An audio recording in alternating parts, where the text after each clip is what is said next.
Blackmagic RAW is my favourite codec I have ever used. So when Panasonic Lumix announced that you could externally record B-RAW, that got me thinking, how does it compare to Blackmagic RAW from Blackmagic's own cinema cameras, and is it worth the extra effort and cost it requires?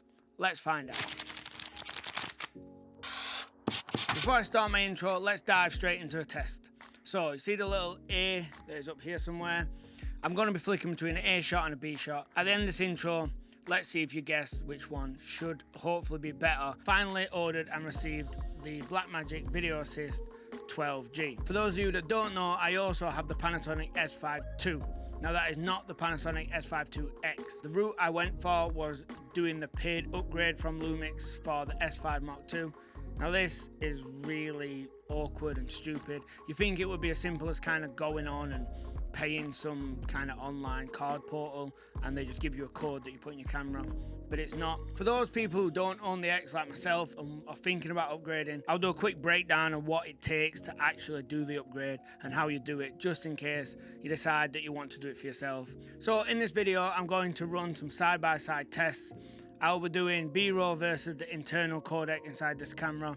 Granted, I don't have the X, so I don't have the better internal codec, so it will be the H.264 and H.265. And I will also be running side-by-side tests between the Blackmagic Ursa Mini G2 4.6K and the 6K Pocket Pro from Blackmagic, just to compare how B-RAW works out of those cameras and how it works out of this camera when using an external recorder. I also have the new Blackmagic Cinema Camera 6K full frame on order, so as soon as that gets here, I'm going to run a test and see how it compares with this, as a lot of people believe they share the same sensor. Who knows? But I'll be doing a direct comparison video between those two. I'm going to make all the footage from all three cameras, both Blackmagics and the Lumix camera, downloadable below. Just go to the description, click the link, enter your email, and it should allow you to get to my Dropbox to download it. Which shot looked better? Was it A or was it B? A was the Blackmagic RAW, and B was the internal codec inside the S5 Mark II. So please hit the sub button and let's get into the setup. So, two things. Firstly, apologies for my voice, as somehow I've managed to get ill in making this video. And secondly, I'm going to dive back into the differences between the intro shots a little further on, so just hang on there. But as you can see in front of you, this is how the upgrade arrives in the post. First thing you want to do is go in your camera, go to the spanner icon, then the gear icon, and press activate. Press export serial and choose the SD card you want. With your upgrade, when you receive it, it has a website wrote on it that takes you to this page here. Select the right camera, what is this bottom one, just here I'm clicking on, and then follow the on-screen instructions that basically tell you to upload the file you've just exported out of your camera.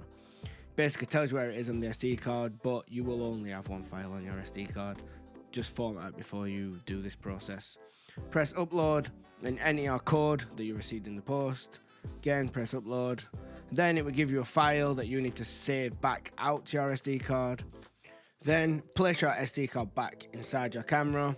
We're going to go back to that same menu, but this time we're going to press import, select the SD card you just put in, and it should say function enabled, tell you to turn your camera off and on.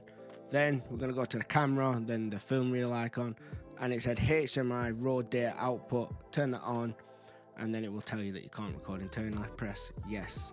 And finally, one thing that I missed out on is my Blackmagic Video Assist recorder that I received was out of date, so it was not receiving a signal. Just go to Blackmagic's website, download their software installer, and just make sure you click update now. Plug it in via USB-C. That will get you on the latest update, fine, and you should be all good. Let's discuss that intro shot again. I actually was really surprised at the difference. I think regarding sharpness, they're quite equal. If we punch into 400% here, you can see my eyes are relatively the same. I tried finding sharp frames as I was moving around a lot, but discussing colour, there is so much more colour separation between the B-RAW here. It's just night and day difference. Like the way the mixed colour scenario is just being dealt with is fantastic on the B-RAW, and it really is an upgrade from the internal codec. Here's another shot comparing the B-RAW and the internal. It's good to note that I was using a cine lens across all these shots on every camera, and every codec had the same lens on.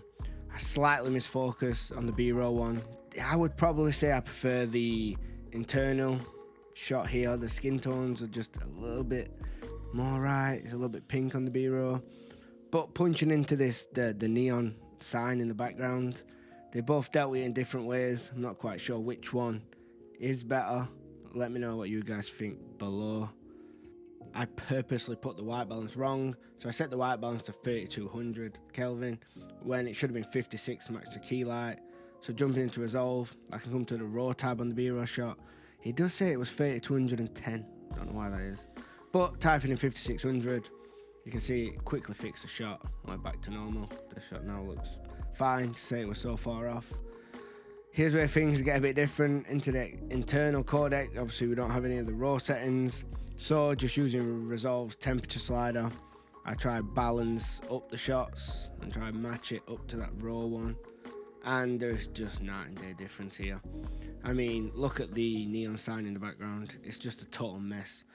It looks like bleach bypassed on the internal codec. This is where raw really comes into its element. So here I'm comparing Blackmagic Pocket 6K Pro versus the B-roll out of the S5 II. There is differences here, they're quite close. I did balance them to a white card. But what I thought I would do is jump into the raw settings in Resolve, and instead of deburring in Vlog and VGamut, I would do in Blackmagic Design and Blackmagic Log Film. As you can see here, there was no difference. The Vlog and the Blackmagic Film S5 footage looks identical, where the Pocket still has that kind of warmer with the odd differences here and there.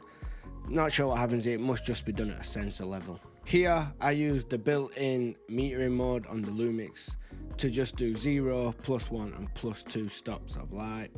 I wanted to go into Resolve and see how easy it would be to balance them back up. But with the B-roll codec, it makes it super easy just to pull down the exposure slider in the raw settings and just get them all matching.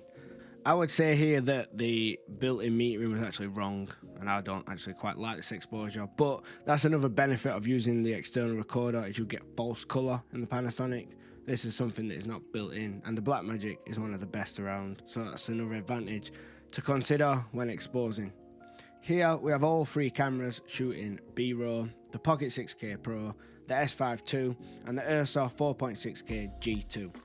I guess anytime I run a test like this, comparing cameras and versing cameras against each other, I always kind of root for the underdog. I want us as consumers to get the best value we can, but 9 out of 10 times the most expensive camera normally looks the best. Guess for me here, I do like the Ursa's image. I would probably stick with that theme. Here's the internal shot from earlier, but on all three cameras in B-roll again, and it's just something about those skin tones on the Ursa for me that draw my eyes to that image. Now, it's not to say it's a Blackmagic thing, because I think the Ursas are better than the Pockets. All three cameras look very different. They've all chose different white balance points, and there is that full frame look that we're not quite seeing as the images are cut off, but when you see the full image, it's really cool to see the full frame look. And I guess you could argue that you can't really fake the full frame look, but the colours can be corrected, especially if you're shooting in RAW. But I guess the big question here we need to answer is it worth the extra cost, effort and rigging to shoot B-roll?